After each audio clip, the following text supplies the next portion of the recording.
सारे बच्चे एक बार बोलो, जय हिंद, जय हिंद। हमारे क्षेत्र के लोकप्रिय और ऊर्जावान विधायक श्री राम विलास चौहान जी इस महाविद्यालय समूह के अध्यक्ष श्री राजकुमार जी, इसके प्रबंधक श्री शिवम जी, निदेशक श्री वाईपी सिंह जी,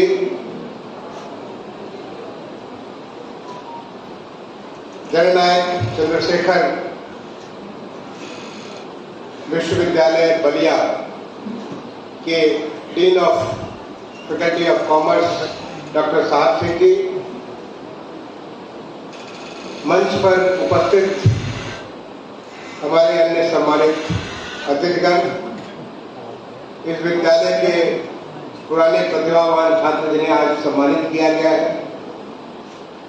हमारे क्षेत्र से और इस महाविद्यालय के फैकल्टी मेंबर्स, स्टाफ और क्षेत्र के सम्मानित नागरिकगण, इस महाविद्यालय के छात्रगण और हमारे पुराने इंटर कॉलेज दादी विद्यालय इंटर कॉलेज के प्रिंसिपल शुक्ला जी और उनके साथ उनके स्टाफ, उनके जो टीचर्स आए हैं, वहाँ के जो बच्चे आए हैं, आप सबको आज गंगा दशहरा का बहुत बहुत शुभकामनाएं। आज बहुत ही पवित्र दिन है गंगा दशहरा, और साथ ही साथ आज विश्व पर्यावरण दिवस भी है। विश्व पर्यावरण दिवस जो पूरी दुनिया पर्यावरण के प्रति अपना एक स्मरण करती है कि हम ऐसा क्या काम करें जिससे कि जो परमेश्वर ने हमारे लिए एक व्यवस्था दी है वो व्यवस्था अस्थायी बनी रहे, अनवरत बनी रहे।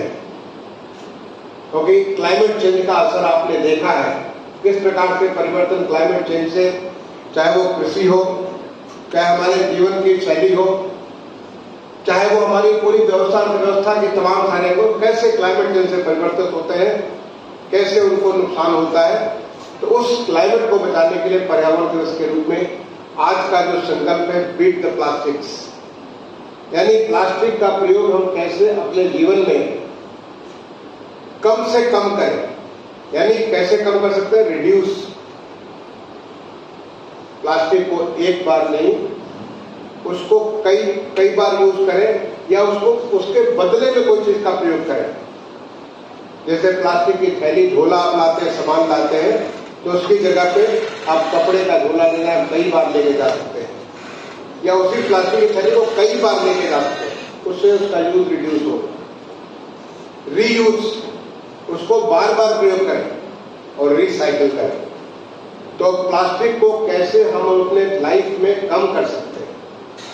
जब मैं प्लास्टिक की बात करता हूं, जो आज का जो थीम है आज के पर्यावरण दिवस का, तो उसके साथ ही साथ पर्यावरण के लिए वृक्षारोपण का ध्यान आता है। मैं धन्यवाद देना चाहूंगा राजकुमार सिंह जी को कि अभी हम लोगों ने 3 पेड़ यहाँ पे लगाए आपके, और पहले भी मैं जब भी आया हूँ हर बार पेड़ लगाया हूँ। माननीय प्रधानमंत्री जी ने हम सबको आह्वान किया, एक पेड़ अपनी माँ के नाम। पेड़ हमें प्राणवायु देता है, माँ हमें जीवन देती है, जो हम सब हैं अपनी माँ की वजह से। तो एक पेड़ माँ के नाम अगर आपने नहीं लगाया हो, तो मैं कहूंगा कि अपने घर पे या अपने जो क्षेत्र में या जहाँ कहीं भी संभव हो, अपने खेत में एक पेड़ अपनी माँ के नाम जरूर लगाइए, और उस पेड़ को वैसे ही उसकी सेवा करिए जैसे आप अपनी माँ की सेवा करते हैं। आप देखिए कि वो पेड़ आपको ही नहीं बल्कि आपके सारे लोगों को वो प्राणवायु देकर के उनकी सेवा करेगा। आपकी माँ भी पूरे परिवार का ध्यान रखती है, वो पेड़ सबका ध्यान रखेगा। वही माननीय प्रधानमंत्री जी ने एक प्रोग्राम लॉन्च किया था, लाइफ लिविंग फॉर इन्वायरमेंट, यानी हमारी जिंदगी पर्यावरण अनुकूल होनी चाहिए। पर्यावरण को कैसे हम लोग बचा सकते हैं, कैसे किसी चीज को हम लोग जो इतना एक्सप्लॉइट कर रहे हैं पर्यावरण को, उस एक्सप्लॉइटेशन को कैसे कम कर सकते हैं, कैसे इसको सतत बना सकते हैं। अपनी जिंदगी में क्या कुछ अपना सकते हैं। आप अगर देखें तो हर कोई ऐसा कुछ काम कर सकता है, जैसे कि वाटर का यूज कम कर सकते हैं, लेकिन आप मालूम है वाटर कितना जो स्केर्स कमोडिटी होता है। आप इसको पानी को ऐसे बहाते हैं जैसे लगता है कि अपरंपार पड़ा हुआ है, अपार पड़ा हुआ है, लेकिन वो अपार नहीं, एक सीमित संसाधन है। कैसे आप अपने, जैसे प्लास्टिक की हमने बात की, उसको प्लास्टिक के बारे में क्या कर सकते हैं, कैसे अपने आसपास साफ सुथरा रख सकते हैं। चीजों को साफ सुथरा रखेंगे तो उससे गंदगी नहीं होगी, पर्यावरण आपका अपना सुरक्षित रहेगा। आप गाड़ी का जो प्रयोग कर रहे हैं, कैसे आप कम से कम प्रयोग करके कितना आप जो वॉकिंग कर सकते हैं, साइकिलिंग कर सकते हैं, तो आपको लिविंग फॉर इन्वायरमेंट के साथ पर्यावरण के अनुकूल आपको जिंदगी देना है। ये हमको पर्यावरण दिवस याद दिलाता है। तो इसमें कुछ संकल्प हमें हम सबको करना चाहिए। लेकिन आज अभी आपने सुना, हमारे आप में से जो प्रतिभावान छात्र थे उनमें से एक छात्र आपके थे शिवम मिश्रा जी, जो कि आप में से एक हो गए, आपके बीच में से निकल करके यहीं से बीकॉम किया, यहीं से एमकॉम किया, और आज वो दुनिया में अपनी योग की प्रतिभा का अलग जगा रहे हैं। आपने सुना कैसे वो वियतनाम से योग करके आ रहे हैं। अभी वो राष्ट्रीय स्तर पे जो योग का जो संघ है उसके राष्ट्रीय सचिव बन चुके हैं। तमाम सारे इनको जो है, मैंने तमाम सारे आप जगह देखेंगे, टीवी के ऊपर, सोशल मीडिया के ऊपर आप उसे देखेंगे कि लोगों को योग की शिक्षा दे रहे हैं।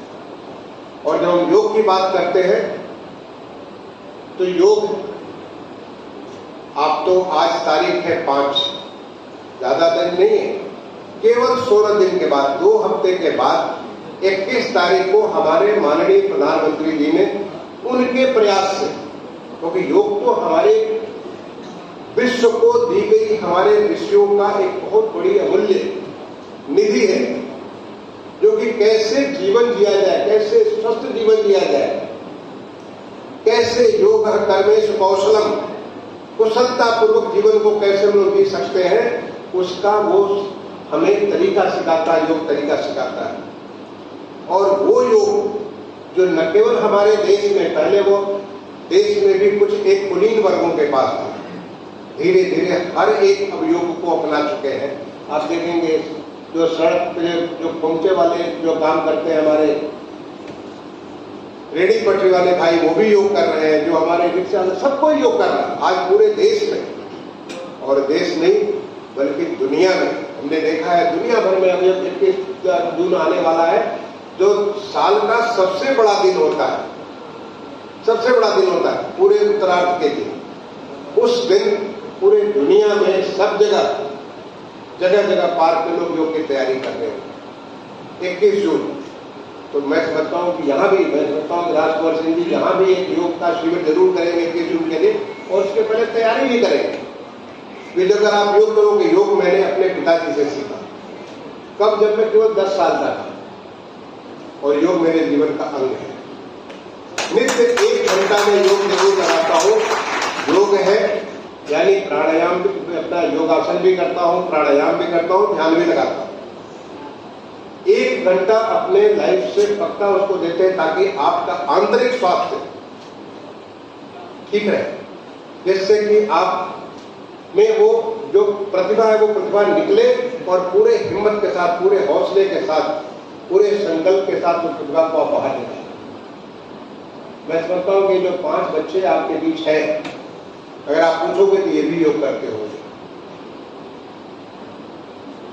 तो योग ऐसा चीज है जिसको अपने जीवन का अंग बनाना है, और इसे हमारे माननीय प्रधानमंत्री जी, ऐसी चीज जो कि हमारे योग को महर्षि पतंजलि ने उसको केवल कोडिफाई किया,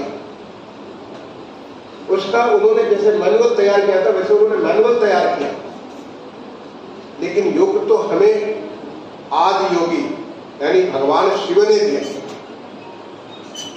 जब से हमारी सृष्टि का प्रारंभ हुआ तब से हमारी लाइफ में, अगर आप सिंधु घाटी सभ्यता के बारे में या इतिहास के छात्र होंगे, मैं अभी पूछ रहा था, अभी शिवन जी से पूछ रहा था, जब उन्होंने मुझसे बात की, तब कुछ प्रतिभाशाली लोगों को यहाँ पे सम्मान करना चाहते हैं, तो उसमें एक बात आई थी, इनका नाम आया था डॉक्टर सत्यप्रकाश जी का, जो कि इतिहास के विद्यार्थी हैं, किसी कारण से आज वो बाहर ट्रेवल कर रहे हैं, जिसके नाते वो नहीं आ पाए। वो इतिहास के विद्यार्थी हैं और हमें गर्व है कि आज वो इतिहास के विद्यार्थी तो यहाँ के थे, आज वो केंद्रीय विश्वविद्यालय, इलाहाबाद केंद्रीय विश्वविद्यालय प्रयागराज के असिस्टेंट प्रोफेसर हैं। और इतिहास में आप देखोगे कि किस प्रकार से हमारे देश में जैसे सिंधु घाटी की सभ्यता थी, वहां भी योग करते हुए लोग मिलेंगे, आपको तस्वीरें मिलेंगी। अरे तब भी लोग योग करते थे, क्योंकि ये हमारे ऋषियों ने, हमारे संतों ने हमको जीवन जीने की अच्छी कला दी, जिससे हम निरोग स्वस्थ रहे। जो जिस कार्य में लगे, कृषि में लगे, युद्ध क्षेत्र में हम काम करें, बौद्धिक क्षेत्र में हम काम करें, किसी भी क्षेत्र में जो भी हम काम, राजनीति में काम करें, तो योग कर्मेश कौशलम, पूरी कुशलता के साथ हम काम करें। हमारी जो वृत्तियां हैं हमेशा वो नियंत्रण में रहे। इस प्रकार से योग आपको देता है, तो मैं समझता हूं 21 जून आने वाला है और उस दिन आप सारे के सारे लोग जरूर योग कर रहे होंगे। लेकिन आज का जो कार्यक्रम है वो योग के बारे में नहीं है। आज का जो कार्यक्रम है योगियों के बारे में, और कैसे योगी? कर्मयोगी। कर्मयोगी मुझे बड़ा अच्छा लगा जब इसके हम यहाँ पे आपके सामने वो वीडियो आई थी साक्षी से, उसने क्या बताया? सेल्फ मोटिवेशन, जब तो आपको कहीं न कहीं आपके अंदर कुछ आग लगनी चाहिए, अंदर से कुछ भावना होनी चाहिए कि हम क्या करने वाले, क्यों करने वाले। बड़ा अच्छा लगा मुझे देख करके। 2024 में उसने PhD किया और तुरंत उसका जो है सिलेक्शन हो गया, MBBS में सिलेक्शन। कहाँ पे हुआ? कानपुर के मेडिकल कॉलेज में सिलेक्शन हुआ। इतना इंपॉर्टेंट गवर्नमेंट मेडिकल कॉलेज, बहुत पुराना मेडिकल कॉलेज का सिलेक्शन हुआ। इस कॉलेज से निकल करके बिटिया का सिलेक्शन हुआ। अगर उसका हो सकता तो आपने सबका हो सकता, क्योंकि आपने जब वो यहाँ बोल रही थी, आपने देखा नहीं होगा उसका कोई 2 सिंह जगह हो, या उसके कान कोई बड़े बड़े हो, या उसका कोई नाक कुछ बाहर निकला हो, या उसके हाथ 2 की जगह 4 हाथ हो, ऐसा कुछ नहीं है। वो आपके जैसी है, आप ही के बीच में से पढ़ करके निकली है। केवल उसने तय किया कि हमें मेडिकल, हमें डॉक्टर बनना है, तो बनने के लिए बात ठान लिया, संकल्प लिया, तो संकल्प से सिद्धि उसको हासिल हुआ। और उसने बड़ी अच्छी बात की कि हमारे अंदर से मोटिवेशन, क्योंकि आप सुन करके नहीं कर सकते, सुनी हुई चीज थोड़े समय के लिए आप मोटिवेट हो सकते हैं, थोड़े समय लगेगा कि बड़ा अच्छा बात कहा साक्षी ने, हम भी इसको करके देखते हैं, लेकिन फिर आप भूल जाएंगे। इसलिए आपको संकल्प लेना है, हर एक को संकल्प लेना है, और संकल्प को सिद्धि तक ले जाने के लिए परिश्रम के अलावा और कोई रास्ता नहीं। अगर केवल संकल्प ले लें, हमने सपने तो देख लिया कि हमें चांद पे जाना है, लेकिन चांद पे जाने के लिए जो श्रम साधने की जरूरत है, जब तक उसको साधोगे नहीं वो नहीं पहुंच सकते। तो वो साधने के लिए आपको जब अंदर से आग लगेगी कि हमको तो करना ही करना है, तो निश्चित तौर पे आप उस काम को करके दिखा दो। आपने देखा कैसे कि आपका एक बेटा प्रियांशु बगल के गांव का है, मरियादपुर से उसने पढ़ाई की, वहां का जो अब्दुल हमीद इंटर कॉलेज है वहां से उसने पढ़ाई की। आपके बीच में से वो बीकॉम करके निकला, लेकिन एक बार मन में ठान लिया कि हमको सिविल सर्विसेज में आना है। तो जो हमारी सेंट्रल जो सिविल सर्विसेज का जो एग्जामिनेशन होता है, उसमें इसने 121 रैंक ला करके दिखाया। समय लगा, मुझे इस बात की खुशी है, मुझे तो बड़ा अच्छा बैकग्राउंड मिले। बहुत बचपन में मुझे ब्रेक मिल गया था, जब मैं केवल 12 साल की उम्र का था, तो भारत सरकार ने मुझे अपना गोद दे लिया था। 12 साल था तो भारत सरकार ने मुझे अपना बच्चा बना लिया था, और मुझे भारत सरकार ने पढ़ाया। बहुत अच्छा मुझे मौका मिला। मैं रांची चला गया, इसी गांव से निकल करके, या बगल में इंटर कॉलेज में पढ़ता था, और यहाँ से निकला और सीधे रांची चला गया। रांची से IIT गया, और IIT से पहले अटेम्प्ट में IAS में आ गया। मुझे उसी समय भगवान ने पहचान लिया था, और पहचान करके मुझे निकाला, और निकाल करके, लेकिन ऐसा नहीं कि आगे मैं जो इस बात को मैं कंफ्यूजन नहीं रखना चाहता। ऐसा नहीं कि हमारे जैसे बहुत सारे बच्चे थे उनको भी भगवान ने वो मौका दिया था। मेरे साथ जब मैं जहां में विकास विद्यालय रांची में पढ़ता था, ऐसा नहीं कि मैं अकेला भारत सरकार का गवर्नमेंट स्कॉलर था, हमारे साथ बहुत सारे गवर्नमेंट स्कॉलर्स थे, लेकिन ऐसा नहीं कि सारे के सारे गवर्नमेंट स्कॉलर्स IAS बन गए या मिलिट्री में चले गए या कहीं बड़े उसमें चले गए। कुछ तो किसान भी हैं, कुछ और भी तमाम सारे काम कर रहे हैं। तो कि आपने ईश्वर मौका तो दे सकता है, लेकिन मौका देने के बाद उसको साधने की जिम्मेदारी आपकी है। करना आपको है, ईश्वर आपके लिए कुछ नहीं करने वाला, करना आपको है। वो आपको समय समय रास्ता दिखा सकता है, मौका दे सकता है, लेकिन मौके का लाभ आपको लेना पड़ेगा। इसलिए बच्चों, आपको आपके सामने इन लोगों को सामने लाने का मकसद क्या था? मकसद ये है कि जब आप ऐसे प्रियांशु को देखते, प्रियांशु ने मुझे बताया कि भारतीय प्रशासनिक सेवा नहीं बल्कि भारतीय विदेश सेवा को जाना चाहते हैं। बहुत अच्छी बात है। आज विदेश सेवा, भारतीय विदेश सेवा में देखिए, हमारे जयशंकर साहब जो विदेश मंत्री हैं, उनको मैंने बहुत नजदीक से, जब वो ज्वाइंट स्टडी थे उस स्टेज से उनको देखा। आज कैसे वो विदेश मंत्री के रूप में किस प्रकार से पूरी दुनिया में उनका एक सम्मान है। आज हमारे जो जितने सारे एम्बेसडर्स और जो होते हैं, और मैं शुभकामनाएं दूंगा कि आज यहाँ से निकलेगा, वक्त लगेगा, 15-20 साल लगेंगे जब आप किसी देश के एम्बेसडर होंगे और अपने भारत को आप रिप्रेजेंट करोगे। आप तो शुरुआत से रिप्रेजेंट करना चालू कर दोगे। आप चाहे वो असिस्टेंट सेक्रेटरी रहोगे, उस समय से ही आप भारत के प्रतिनिधित्व करना चालू करोगे, चाहे वो कॉमर्स के बारे में, बिजनेस के बारे में, हमारी टेक्नोलॉजी के बारे में, चाहे हमारे जो वहाँ पे जो डायस्पोरा हिंदुस्तान के जो लोग रहने वाले हैं उनके बारे में, हर एक जगह भारत को रिप्रेजेंट करोगे। आप क्या कर रहे हो, कैसे कर रहे हो, लोगों को भारत के बारे में जानकारी मिलेगी। मैं शुभकामनाएं दूंगा कि वो बहुत अच्छा काम जाए और देश जिस प्रकार से हमारा देश बदल रहा है, जिस प्रकार से माननीय प्रधानमंत्री जी ने देश को विकसित भारत 2047 का एक संकल्प दिया है, और वो प्रधानमंत्री जी का संकल्प पूरे देश का संकल्प बन चुका है कि हर कोई इस बात में लगा हुआ कि कैसे हम अपने देश को विकसित बनाएंगे। और 2047 तक इसका एक नमूना आपने देखा कोविड के दौरान। दुनिया जो जूझ रही थी कोविड से, हमारा देश आत्मनिर्भर भारत होकर के आगे बढ़ रहा था। दुनिया में त्राहिमाम मचा था और हम अपने देश में ऐसी ऐसी चीजें मैन्युफैक्चर कर रहे थे जो कभी हमने किया भी नहीं था। न केवल मैन्युफैक्चर कर रहे थे बल्कि हम दूसरों को दे भी रहे थे, चाहे वो हमारा वैक्सीन हो, चाहे हमारे तमाम सारे मेडिकल इक्विपमेंट्स हो, मेडिकल एक्सेसरीज हो, तमाम सारे दुनिया भर को दे रहे थे। उसका नमूना अभी हाल में ऑपरेशन सिंदूर में आपने देखा कैसे 4 दिन में ऐसी जो लड़ाई चलती थी, महीनों महीनों लड़ाई चलने वाली थी, 4 दिन में हमने दुश्मन को उनको चखा दिया, उनका मजा दिखा दिया। केवल वो हमारे अपने जो मेक इन इंडिया और हमारा जो इनोवेशन को जो प्रमोशन किया गया, हमारे देश में जिस प्रकार से प्रतिभाओं को महत्व दिया गया, उसका नतीजा था। देखिए कि किस प्रकार से सटीक हमारे देश से जो भी रक्षा उपकरणों का प्रयोग किया गया, उनका कैसा उपयोग हुआ। तो इस देश में जो ताकत है, वो ताकत निकल करके आ रही है, और वो ताकत आप सबकी ताकत है, वो युवाओं की ताकत है। बड़ा अच्छा लगा जब मुझे कहा इन्होंने क्या नाम है, शिवम जी ने, कि वायु युवा का उल्टा है। मैंने वायु की जितनी तीव्रता होगी, युवा की वैसी तीव्रता होती है। आप सोचिए, आप में वो ताकत है, बस ताकत आपको समझने वाली बात है और अपने आप को झांकने वाली बात है कि आप इन बातों में देखें। आपको देखो कि इसको कैसे रोजी खातून को, मेरे गांव की मीडिया है, पहले DMRC में दिल्ली मेट्रो में वो चलाती थी, मेट्रो चलाती थी। मेट्रो चालक जैसे हवाई जहाज को चलाने वाले होते वैसे मेट्रो को चलाने वाले होते, पायलट, मेट्रो पायलट कहते हैं उसको। तो मेट्रो पायलट अब आज की डेट में यूपी मेट्रो में, कानपुर में चलाती है,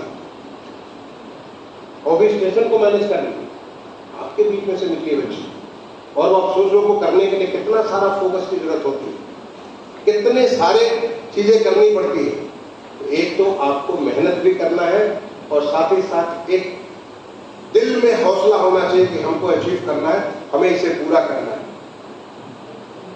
पावनी मदेशिया सब में सबसे नई है, बिल्कुल नई बेटिया है। अभी अभी इंटरमीडिएट उसने किया 86% मार्क्स के बाद। मुझे भी बेटा इंटरमीडिएट में 86% नहीं है, मैं इंटरमीडिएट नहीं किया, मैं हाथ गंडी किया था तो मुझे 82% आए थे। तुम्हें हमसे भी ज्यादा 86% तो जो लोग दरिया कितने मुझे हायर सेकेंडरी हमने इंटरमीडिएट नहीं किया था, मैंने हायर सेकेंडरी किया था रांची से, तो मुझे बयान नहीं पता, तुम्हें 86% है। क्योंकि जब मैं ऑनलाइन जब मैं बच्चों से बात कर रहा था, इन प्रतिभाशाली बच्चों से, तो उनसे बात हो रही थी, तो इसने कहा कि हमको जितना चाहते थे उतना नहीं मिल पाया, इसकी तो कोई सीमा नहीं है, लेकिन जो मिला उसके आगे बढ़ जाओ। अभी तुम्हें 86 मिला, अब आने वाले समय में देखो क्या क्या लाइफ में भगवान ने तुम्हारे क्या क्या चुन रखा है। केवल तुम उन मौकों को लाभ लेना चालू करो, देखो कि कितना सब कुछ मिल सकता है। ये सब कुछ करने के लिए मैं समझता हूं कि सारे बच्चों के अभिभावक भी यहाँ पे मौजूद होंगे, उनके पेरेंट्स भी यहाँ पे मौजूद होंगे। बहुत कष्ट सहना पड़ता अपने अभिभावकों को, बहुत कुछ वो आपके लिए त्याग करते हैं, तब जाके बच्चे उसको अचीव करते हैं। कई लोगों को मैंने देखा कि अभिभावकों से दूर हो जाते, एक बार सेट हो गए फिर उसके बाद अभिभावक को भूल जाते। इन पेरेंट्स ने आपके लिए आपको उस स्तर पे पहुंचाया, अगर आपने रूट से आप कट गए तो सब जगह से कट जाओगे। रूट आपका अभिभावक भी, आपका गांव भी, आपकी जमीन भी, आपकी मिट्टी भी, वो सब जब से उससे कटोगे उस दिन दुनिया से कट जाओगे, फिर आसमान में ऐसे तैरोगे, कहीं आपको जगह नहीं मिलेगी। हमेशा अपने जमीन के साथ जुड़े रहो, क्योंकि देखो जो सबसे ज्यादा ऊंचा पेड़ होता है कौन सा होता है? पीपल का पेड़ होता है, बरगद का पेड़ होता है। अगर आप पता करो तो सबसे ज्यादा गहरी जड़ें किसकी जाती है? उसकी जड़ें जाती है जो सबसे ऊंचा होता है, सबसे ज्यादा लोगों को ऑक्सीजन देता है, सबसे ज्यादा पत्ता जो चीज देता है, उसकी जड़ें बहुत गहरी जाती है। और जो छिछला होता है, तो थोड़ी सी हवा आई और उसके बाद गिर गया, उसकी जड़ें साइड में जाकर के हल्की फुल्की जाती है, एक झोंका आया और उसके बाद वो धारा साइड हो जाता है। तो जड़ों से कभी नहीं निकलो। बच्चों, तुम्हें ये हमारे जो 5 बच्चे आपके सामने आए, और छठा जो मैंने बताया सत्यप्रकाश जी का जो नहीं आ पाया, किसी वजह से नहीं आ पाया, ये सब आपके लिए एक प्रेरणा के स्रोत है। अपने लिए कोई प्रेरणा बना लो, अपने मन में तय कर लो कि हमको तो हमारी प्रेरणा तो प्रधानमंत्री मोदी जी है, हमारी प्रेरणा तो हमारे विदेश मंत्री जयशंकर जी है, हमारी प्रेरणा तो ये हमारे फला टीचर हैं जिनको मैं बहुत पसंद करता था, आपने कहा कॉमर्स के टीचर जो है, ये हमारी प्रेरणा है। और हमें उस प्रेरणा से उसके आगे बढ़कर दिखाना है, क्योंकि देश आज आपको मौका दे रहा है, बहुत सारे मौके मिल रहे हैं, हर क्षेत्र में मौके मिल रहे हैं। अगर आप देखो किसी भी क्षेत्र में, ये कभी नहीं सोचना कि मैं गांव का हूं इसलिए हमारी तमाम सारी सीमाएं, मैंने कभी नहीं सोचा। मैं तो हमेशा सोचता हूं जो हमारे वशिष्ठ गोत्र का होकर के, मैं हमेशा मैं सोचता हूं कि गुरु वशिष्ठ अगर हर वो काम कर सकते हैं, तो मेरे अंदर भी तो गुरु वशिष्ठ के ही जो है, उनके हमारी रगों में उन्हीं के तो खून बहते, हम उन्हीं के अंश हैं। तो अगर वो सब कुछ कर सकते तो मैं भी सब कुछ कर सकता हूँ, जिसमें बिल्कुल कोई कमियां नहीं। हम सारे के सारे ऋषियों की संतान है बच्चों, और हमारे जो ऋषि चाहे वशिष्ठ भी हो, चाहे वाल्मीकि जी हो, चाहे वेदव्यास जी हो, हमारे भारद्वाज मुनि हो, विश्वामित्र, किसी भी ऋषि का नाम ले लो, उस हर एक अपने आप में बहुत बड़ी प्रेरणा है। और उस प्रेरणा से आप किसी एक को धर लो कि हमको उसी प्रेरणा से आगे बढ़ना, तो आप देखो कि आपके लिए अपार संभावनाएं खुल जाएंगी। और वो संभावनाएं केवल प्रशासन के क्षेत्र में नहीं, हर क्षेत्र में। आप डॉक्टर बनना चाहो, इंजीनियर बनना चाहो, आप फैशन के रूप में जाना चाहो, खिलाड़ी बनना चाहो, कुछ भी करना चाहो, आप बिजनेस करना चाहो, आप इंडस्ट्री लगाना चाहो, कुछ नहीं। अभी मेरी मुलाकात हुई, मैं पीछे IIT दिल्ली में, IIT दिल्ली उनके इनोवेशन सेंटर में गया था, वहां मेरी मुलाकात हुई एक बच्चे से, भी मुझे नाम ध्यान नहीं आ रहा, मैंने ट्वीट किया था उस बच्चे का उस दिन, जैसे मुझे खुश हुआ था उस बच्चे से मिलकर के। वो गोरखपुर का रहने वाला, इंटरमीडिएट केवल पास किया, केवल इंटरमीडिएट तक पढ़ा, लेकिन उसने आज वो दुनिया भर में एक बहुत बड़ा कमाल का काम कर रहा है। जो भूकंप आता है, भूकंप को पहले से 24 घंटे पहले वो प्रेडिक्ट कर सकता है कि भूकंप इतना आने वाला और इतने दूर से आने वाला है। इस प्रकार की वो मशीन बना रहा है, इस प्रकार की वो जो चीजें बना रहा है, जिसके माध्यम से भूकंप को हम एडवांस में समझ सकते हैं। और सोचो कि भूकंप की हमको पहले से जानकारी मिल जाए कि यहाँ पे इतनी इंटेंसिटी और इतने दूर से यहाँ पे इसका एपिसेंटर ऐसा कुछ आने वाला हो, कितने सारे लोगों की लाइफ बचाई जा सकती है। भूकंप आता, आपको ख्याल होगा भूकंप आता कितनी हजारों, जब भूकंप आया था भुज में आया था, हजारों की संख्या में लोगों की जाने चली गई, कितने करोड़ों का चीज वहां पे नुकसान हो गया।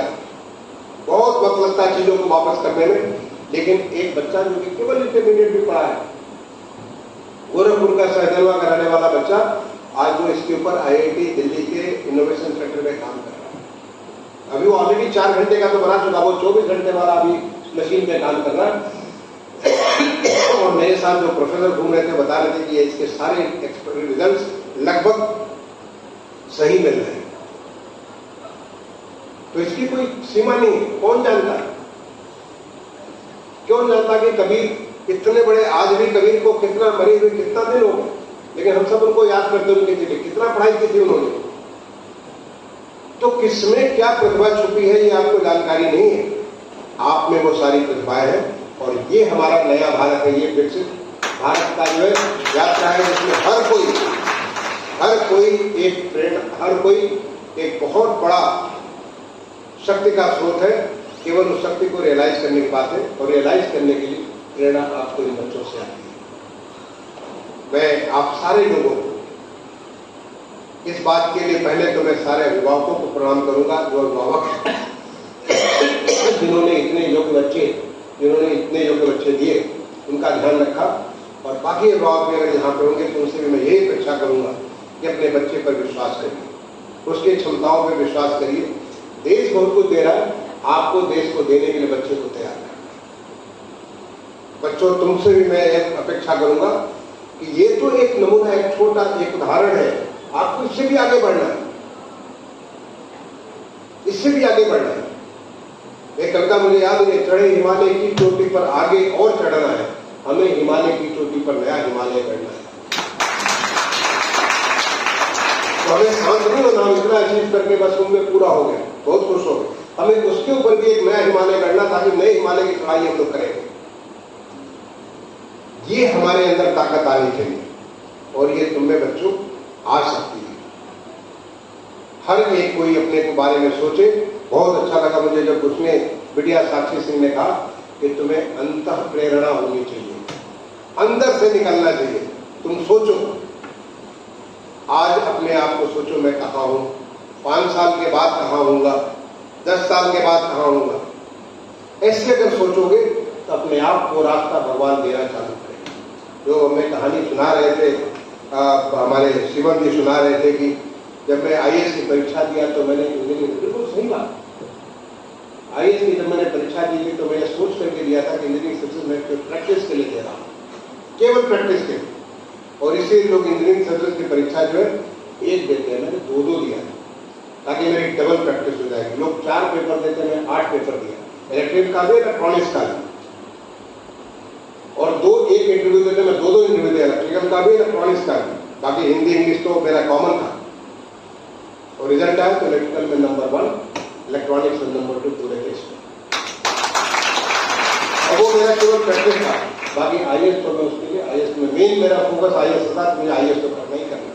और पूरा विश्वास था कि मुझे एक पहले अटेम्प्ट में करना, मुझे दूसरा अटेम्प्ट नहीं देना। जब ये विश्वास होगा, और मैं अपने आप को वैसे नहीं कि मैं अपने बारे में ऐसा कुछ कह रहा हूँ, मैं इसलिए बता रहा हूँ कि तुम अगर अपने ऊपर विश्वास करोगे तो हमारे अंदर, चूंकि हम, जैसे मैं मानता हूँ अपने आप को, मैं तो हमेशा सोचता हूँ कि मैं तो ऋषियों का संतान हूँ, और ऋषियों की जो ताकत थी, क्योंकि हमारे ऋषि अनंत थे, असीम थे। वो जो कुछ कर सकते थे वो कहीं सीमाएं नहीं बांधते थे। वो रहते थे जंगलों में, वहां पे हमारे फॉरेस्ट में, वनों में रह करके वहां वो शिक्षा देते थे। जो वशिष्ठ मुनि का जो शिक्षा, राम लक्ष्मण भरत शत्रुघ्न की शिक्षा, बढ़नी गांव में अगर आप जाओ तो बढ़नी गांव में वहां पे उनका गुरुकुल था, वो शिक्षा देते थे। लेकिन सोचते थे, कितना कुछ सोचते थे। अगर वशिष्ठ का सुन लो तो देखो, आपको लगेगा रिसर्च करके देखो, आज तो सब कुछ गूगल में उपलब्ध है, क्या क्या सब चीज उन्होंने किया, और वो सब कुछ आप में निहित है। इसलिए कभी इस बात को मत मानना कि हमारी सीमाएं हैं, हम गांव के हैं और हमारे पास हम बहुत कुछ करने को नहीं है। आप जिस दिन अपने आप को खोलोगे, तुम्हें दिखेगा कि हमारे पास ये देश जो कि विकसित बनना चाहता 2047 के पहले, बनना नहीं चाहता, बनने के लिए पूरी तरह चल रहा है, तुम भी उसके पूरे के पूरे एक मजबूत सिपाही बनकर के निकलोगे और तुम बोलोगे कि जिस दिन विकसित भारत बना 2047 का, हमने ये काम किया जिसकी वजह से हमारा देश विकसित बना। वो चाहे काम छोटा भी हो, लेकिन वो काम बहुत महत्वपूर्ण है, जिससे कि मैं इस देश को विकसित बनाने में मदद किया। मैं एक छोटी सी कहानी सुना करके अपनी बात को समाप्त करूंगा। यहाँ पे मुझे कहानी ये ध्यान आ रही है। भगवान राम जिस समय सेतु बंद होना था, यहाँ पे वहां पे लंका पे आक्रमण के पहले वहां पे पुल बनाया जाना था। आपको मालूम हो कि पुल बनाने का काम तो नल और नील कर रहे थे और पत्थर लाने का काम हमारे सारे के सारे भालू और रिक्ष और बंदर जो हमारे लोग थे वो लोग कर रहे थे। भगवान राम लक्ष्मण जी तो वहां पे केवल एक दर्शक के रूप में थे। उन्होंने पहले ही देख लिया था कि अगर पत्थर डालते तो पत्थर डूब जाता है, उनके हाथ में डाले पत्थर डूब जाता है। जो पत्थर के ऊपर राम नहीं करते, जब नल नहीं डालते तो वो तैरने लगता। तो वो एक शिला के ऊपर बैठे हुए थे, ये तो आपको पता ही होगा। शिला पर बैठे भगवान राम, वहां पे पीछे लक्ष्मण जी खड़े हैं और एक वहां पे कमाल देख रहे हैं। कमाल क्या देख रहे हैं? एक गिलहरी आती है। गिलहरी पहले वहां पे धूल में बालू में अपने को लोट पोट करती, खूब लोटती पोटती अपने को, अपने ऊपर पूरा, जैसे हम लोग कभी अपने जो साबुन लगाते हैं अच्छे से, वो पूरे देह में बालू लगा लेते हैं और उसके बाद समुद्र में घुसती है और उसके बाद जाकर समुद्र में स्नान कर लेते हैं। स्नान करके दोबारा फिर आती है और फिर से आकर के लोट पोट चालू हो जाती है, फिर से बालू भर लेती है, फिर जाकर के समुद्र में जो है जाकर के अपने को नहा लेती है। भगवान ये बड़ा कौतूहल बस उसको देख रहे थे कि कैसे हो रहा है, क्यों हो रहा है। क्योंकि एक आदमी एक बार नहा सकता है, चलो कोई बात नहीं, दोबारा नहा लिया। ये तो 2500 बार लगातार नहाई जा रही है, क्यों नहा रही है? तो उन्होंने भगवान ने कहा, बुलाया उसको गिलहरी को कि तुम यहाँ पे क्यों ऐसा कर रही हो? तो गिलहरी का क्या उत्तर था? मैं सेतु बंद कर रही हूं। ये जो नल और नील जो पत्थर ला के लगा रहे हैं, उसके बीच जो गैप हो रहा है उसमें बालू भरने का काम मैं कर रही हूं। चाहे दुनिया को मालूम हो या ना मालूम हो, लेकिन उस गिलहरी को तो मालूम है कि वो उस पत्थरों के बीच में बालू भरने का काम वो कर रही है। वो अपना छोटा ही काम है, लेकिन वो काम कर रही है। तो लक्ष्य तो हमारा है 2047 में देश को विकसित करना। आप वो गिलहरी बन जाओ, चाहे किसी को मालूम हो ना मालूम हो, लेकिन आप करके बताओ कि 2047 विकसित हुआ तो हमने ये काम किया था जिससे हमारा देश विकसित हुआ। और वो सब आप लोग कर सकते हो। मैं आप सारे बच्चों को आज जो गंगा दशहरा का पवित्र दिन है, उसकी बहुत बहुत शुभकामनाएं देता हूं। आपको भी, आपके परिवार को भी। तो विश्व पर्यावरण दिवस है, उसकी भी बहुत शुभकामनाएं देता हूं। और आप सबसे मैं अपेक्षा करूंगा कि जो हमारा अंतर्राष्ट्रीय योग दिवस है 21 जून को, उसमें न केवल आप भाग लें, बल्कि आप अपने परिवार के लोगों को भी, अपने माँ को, अपने पिता को, अपने घर में जो भी लोग हैं, सबको कहिए भाग लेने के लिए। अगर वो कहीं बाहर नहीं जा सकते तो टेलीविजन पे देख करके उसके हिसाब से सीखने का कोशिश करें। आज तो टेलीविजन में तमाम सारे चैनल्स पे ये आता है, उसको सीखे और सीख करके अपने जीवन में अपनाए। आप देखोगे योगा करवेश कौशलम, उनकी जिंदगी कुशलता से गुजरेगी। जो भी किसान है खेती करेंगे, बहुत अच्छा से खेती करेंगे। व्यवसायी है, बहुत अच्छा से व्यवसाय करेंगे। व्यापारी है, बहुत अच्छे से व्यापार करेंगे। मजदूर है, बहुत अच्छे से मजदूरी करेंगे। उन्हें आनंद आएगा, क्योंकि योग उनके जितनी सारे चित्तवृत्ति है सबको एक बराबर कर देता है, उसको संतुलित कर देता है। ये योग का बड़ा काम है। मैं बच्चों आप सबको एक बार दोबारा बहुत बहुत अपने तरफ से शुभकामनाएं देता हूँ। और इन बच्चों को जो यहाँ बैठे हैं, जो कि अपनी जिंदगी की शुरुआत कर रहे हैं, अपने नए यात्रा कर रहे हैं, उनको अपने तरफ से बहुत बहुत शुभकामनाएं देता हूँ और धन्यवाद देता हूँ श्री राजकुमार सिंह जी का, शिवम सिंह जी का, कि उन्होंने मुझे मौका दिया आप सबके बीच आकर के आपसे संवाद करने का। मैं धन्यवाद देता हूँ माननीय विधायक जी का। मैं देखता हूँ कि जब भी मैं आता हूँ तमाम सारे अवसरों पर विधायक जी का आपको उसी ऊर्जा के साथ आप सबको संबोधित भी करते हैं, आप सबके साथ अपनी बातें साझा करते हैं, उनको भी धन्यवाद करते हुए अपनी वाणी को विराम देता हूँ। धन्यवाद।